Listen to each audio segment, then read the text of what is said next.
কতগুলো চাঁদা তুলে এর বেশি গরম এখানে উনি খারাপ মানুষ। আপনাকে পাঠাইছে কে বলেন?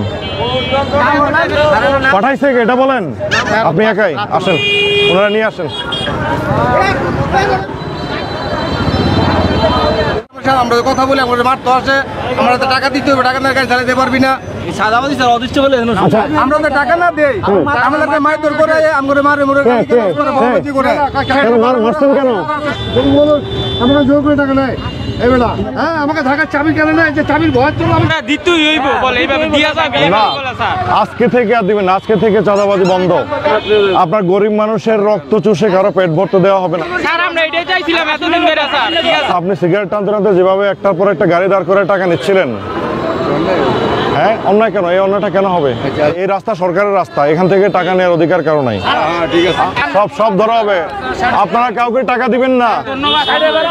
তাদের যে স্ট্যান্ড আছে, স্ট্যান্ড যদি আপনি ব্যবহার করেন তার বিনিময়ে আপনি তাকে টাকা দিবেন। নরসিংদীতে আজকে থেকে এই চাঁদাবাজি আর হবে না, কোনো মোড়ে হবে না। পুলিশ এসে চাঁদাবাজদেরকে হাতে নাতে আটক করে কোনোদিন দেখছেন আপনারা? এই প্রথম দেখলেন না? আরো অনেক কিছু প্রথম দেখার জন্য আপনার প্রস্তুত থাকেন। চাঁদাবাজি চিরতরে বন্ধ করে দেওয়া হবে, চাঁদাবাজি থাকবে না। যদি কেউ টাকা চায় আমাকে তাৎক্ষণিক জানাবেন। আমি যতদিন ইনশাল্লাহ আসছি নরসিংদীতে, এই চাঁদাবাজি চলবে না। সংকল্প করতে পারি যে কাউকে আমরা চাঁদা দিব না। আজকে থেকে চাঁদাবাজি বন্ধ। আজকে থেকে কাউকে চাঁদা দিবেন? গরিবের পেটে লাথি দিয়ে কাউকে বড়লোক হইতে দেওয়া হবে না ইনশাল্লাহ। আমি আপনাদের পাশে আছি। যেই জায়গায় দেখবেন চাঁদাবাজি হচ্ছে আমাকে শুধু একটা কল দিবেন। আমার উপর, পুলিশের উপর আপনারা আমাদের উপর ভরসা রাখবেন। কেমন? যান, আপনারা যে যার কাজে চলে যান।